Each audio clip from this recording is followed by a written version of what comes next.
بقيادة السبع الوداد ولا كيخلع، واول انتصار رسمي تحت قيادة مكونة خلى الحليب يفيض وجمال ولد لاله فاطمه كيبكي. 11 خش بالور تقول لاعبين على مارتين، تخيل 78% ديال الاستحواذ لصالح الوداد، واخا نكونوا لاعبين مع بنات لاله منانا ما نوصلوش لهذه النسبه.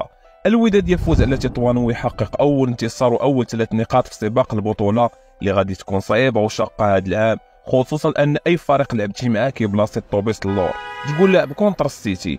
اما مكونه وثبت على اسلوب الاستحواذ واختراق الخصوم من العمق كيخلي الماتشات يصعبوا علينا بزاف ونقدروا نسوفريو معاه هذا العام، في حين الشادلي اثبت على علو الكعب ديالو ويستاهل داك العذاب كامل اللي عشنا قبل ما تحسم الصفقه ديالو.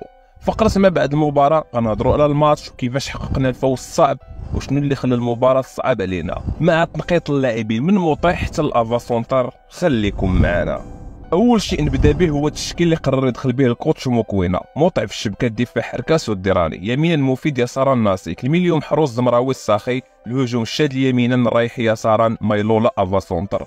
تشكيل ما عندي ما نقول عليه، نقي في جميع المراكز، واختيار موطع بلاصه المحمدي عجبني، وكذلك جلس مرموق لاعب ديراني نشوفوه حتى هو كان امر مستحسن. يعني قائمه اللاعبين كانت 5-5 بروميير ميطا، ورغم السيطره على الكره في ديال تراجع الخصم الكلي اللي كيدافع ب10 اللاعبين لقينا مشكل كبير في الاظهره اللي بلاصه يوسعوا التيران ويحلوا الخصم كيدخلوا حتى هما الميليو بشعار الا ما كاين زحام اجي نديروه. هذا الشيء بالضبط هو اللي سهل المهمه على الخصم، من بعد ما ضيقوا المساحات ولا الاختراق من العمق يولي حل فاشل بالنسبه لنا، وهو اللي خلانا نبانو بمستوى لا باس به في الشوط الاول. اما الميليو بالضبط محروس لاعب ارتكاز بدون اي اضافه هجوميه، خدام عطاش يحيد البالون يجري معاك ويتضارب، لكن باش يعطيك حلول هجوميه فراه بحال الا كاستين الشرقي البحري ماركي سيزو. وباش نكونوا حقانيين فالميليو كامل كان بدون اي اضافه هجوميه. اما هجوميا كره وحده تقريبا اللي جاتنا وكانت خطيره هي راسيه الديراني اللي ضربات في البوطو. الشوط الاول فوتوكوبي اللي ميطال الاولى الماتش د الماس، استحواذ سلبي وزحاف في التيران بدون اي خطوره تفكروها. دوزيام ميطا بدات بنهج اخر، الوداد هازين دريسين ولاعبين في نص التيران ديال تطوان ولينا كنقلبوا على الشبكه اكثر، خصوصا فاش تحرك الرايحي والشادلي في الباندات. اول تغييرين كان اونزو مكان زمراوي والناسي بلاصه الرايحي. اونزو اللي عطانا افضليه في الميليو والسرعه اكثر، ولينا كنشوفوا اونزو كيخترق من العمق بدلا من اننا ندرجوا البالون، وكذلك الشادلي لعب فلانين بزاف هو والناسي اللي خلاو الدفاع وميليو ديال تطوان يتحل ودينا كنوصلوا الشبكه اكثر والخطوره تزاد. وباش ما ندوزوش التحكيم بلاتي واضح الناسي وضوح الشمس تحيد لينا بكل بروده. اللعاب البالون فاتو ضرب السيد بنص حتى طير ليه الصباط وقدام عينين الاربيط، لكن ما بانش ليه. والمشكل حتى الفار ما حبسش حتى شي ثواني على الاقل غير ركزوا في اللقطه، بما ان ما سيفلاهاش الحكم حتى حنا ما شفناهاش. ما علينا الانصاف غادي يجي في اخر دقيقه بالتحصل على بلانتي مشروع وواضح بعد اسقاط الناسي، وهو قدام الشبكه غادي يحشي البالون. شدوا ودفعوا ضربوا اللاعب ديال تطوان خلى الحكم يسيف لي بينو بلا تفلسيف، اللي غادي يخلينا نشوفوا شي كاميرات وشي زوايا بان سبور وما عندهمش، مما يعني ان مخرج الرياضيه كان كيقلب على شي حاجه باغيها هو بوحدو اللي حنا عارفين الانتماء ديالو. السبع ديالنا الشاد اللي تقدم البينو سجل وكان هدف 3 نقاط وهدف الفوز اللي غادي يكون هو الانطلاقه ان شاء الله. ندوزو دابا اللاعبين نحاولوا نقطوهم على 10 وغادي يبداو بموطع اللي شخصيا كنت وزدت اقتنعت انه يحسن من المحمدي. لا تدخل ديالو الكره الوحيده تقريبا اللي جاتنا او لا حتى اللعب برجليه فبان لي احسن من المحمدي، لكن رغم هذا الشيء فالاساسيه المطلقه لحارس المرمى انا ضدها. المنافسه كتخلق الجوده وكتخلي كل واحد فيهم يدير كل ما في جهده باش يكون واقف في البوطو. موطع كتنقيط ليه 7.5 على 10، انا بعدا كنعطيني الامان فاش كان في البوطو. دفاعيا الديراني رغم انه كان واقف مزيان دفاعيا الا انه عنده بعض السلبيات غادي نلخصهم في انه كيلقى مشكل الخروج بالكره من الخلف دقه دقه، وهذا هو الاسلوب اللي كيعتمد عليه موكوينا، يعني خصو يخدم على هذا الجانب. تنقيط عليه 7 على 10. حركاس الكرين طاول نفس الزايده، شخصيا كنشوفو هو اللاعب الوحيد اللي بلاصتو محررها في اللاكس رغم ان الاسماء اللي معاه كبيره. كيتقاتل معاك دفاعيا وحتى هجوميا ديما كتلقاه كياكل الكازو مع الادفيرسير، وكذلك كيخرج كوارين نقيين وكيعرف يلعب برجليه.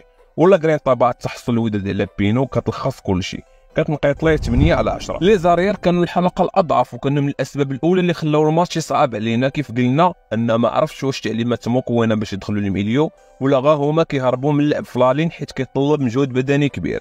شخصيا لا مفيد ولا ناسيك ما قنعونيش هذا الماتش، غادي ياخذوا 6 على 10. دوزو المحروس اللي كنوجدوا فيديو خاص عليه غادي نبين ليه بعض العيوب اللي كتعرقل منظومه مكونه، بالنسبه لي محروس حتى هو كان نفس اداء مفيد وناسيك، غادي ياخذ 6 على 10. الساخي كان ضابط الايقاع، هو اللي ربط بين الخطوط وكان اكثر لاعب جرى كيلومترات، والاهم انه قدر بدنيا يكمل المباراه ودار اللي عليه، غادي ياخذ 7 على 10. الزمراوي كان داير مباراه لا باس بها، لكن مشكلته انه كيشد البالون بزاف في رجليه وكيقتل الهجمه، الشيء اللي كيخلي اللعابه ديال تطوان يرجعوا للتموضع ديالهم. لهذا خرجوا المدرب ودخل اونزو اللي عطى حركيه اكثر وسرعه في الاداء. الزمراوي غادي ياخذ 6 على 10. ندوزو للهجوم ونبداو بالرايحي اللي كان اقل مستوى من الماتش الاول، وبان انه خاصو يخدم على لا كونديسيون فيزيك، لانه نص ساعه الاولى شفناه ما بقاش قادر يجري ولا باغي غير يتفك من الكره، كتنقيط ليه 6.5 على 10. ندوزو للمايسترو الشادلي اللي ديجا تكلمت على انه لعب امكانيات كبيره، الا تاقلم ومشات معه الامور مزيان كنا متاكدين انه غادي يدير موسم خرافي ان شاء الله. طيله المباراه كان هو اكثر لاعب تحركا، الاكثر خطوره، اللي وصل عنده كينعسو والحل اللي لقاو معاه هو يطيحوه، وزاد خصمها بالشخصيه القويه ومشى البيلانتي في اخر دقيقه اللي ماشي اي واحد يقدر يتحمل ديك المسؤوليه، وكان صاحب الهدف اللي جاب لنا 3 نقاط، غادي ياخذ 9 على 10. مايلولا السهل الممتنع، شخصيا كنشوفو في مركز مهاجم ثاني غادي يكون حسن من افا سونتر، لانه كيميل صناعه اللعب، عنده قدره كبيره انه يشد البالون في مساحات ضيقه ويوريونتي الجسم ديالو، يعطيك باس او يتيري، وشفنا اي كره كانت كتوصلو كيعطيك حل ذهبي. نتمنى ان مكوينه يعرف يوظفو. كتنقيط ليه غادي ياخذ 7 على 10. الاحتياطيين نبداو باونزو اللي مازال كيثبت على انه عنده مؤهلات كبيره وقدر يعطي اضافه بعد الدخول ديالو. ناسي اللي حقيقي السرعه والمهاره ولا غرينتا خلاتو يدخل قلوب كل الوداديين ويتفائلوا به خير. بيدرينيو ما شفتوش، ما نقدرش نحكم عليه، مازال الماتشات الجايين ونقدروا ندويو عليه، كذلك بالقطيب. اخيرا مكونه اللي اختار لاعبين كان حقاني وبلا عاطفه، وحتى التغييرات كانت في وقتها وقدمت اضافه، كاونزو اللي حركنا ونفعنا بزاف. شخصيا كنشوف ان مكونه يستاهل الثقه والحب اللي كيقدم له الجمهور، لان اللي كيخدم من نيته وكيضحي معاك وكيحل رزقه، فما عليك غير تشجعو وتعاونو وتكون اول الدائمين ليه، وما يكون غير خير ان شاء الله. احسن لاعب في المباراه بدون شك هو الشادلي، واحسن لقطه في المباراه هي اللي دار العباش من بعد ما ضحى براسو وخدا حمراء. اخيرا الماتش كان صعيب علينا، والسيناريو اللي خدنا به 3 نقاط غادي يعاوننا بزاف باش نعرفوا ان الكره كتلعب حتى لاخر دقيقه، والروح العزيمه اللي بانت على اللاعبين كتبين الشحنه الايجابيه اللي كنتوفروا عليها حاليا، وحتى الجمهور والتيران فكرني باجواء وليالي دونور، وداك العطش اللي كان فينا على الالقاب، الجمهور اللي ما كيستسلمش كاع وكيشجع حتى يصفر الربيط، وهادو هما بوادر النجاح بالنسبه ليا. ختاما بحال ديما 3 نقاط مجرد خطوه من مسافه طويله كتسينا، فرحوا بها في وقتها وندوزو نفكروا في اللي جاي. الى هنا نكون وصلت نهايه ديال الفيديو اللي كان فيه الراي ديالي في عده امور، واهم شيء هو الراي ديالكم. شاركوا معنا في لي كومونتير، عطيونا تنقيط اللاعبين بالنسبه لكم، وكذلك احسن لاعب واحسن لقطه. تهلاو.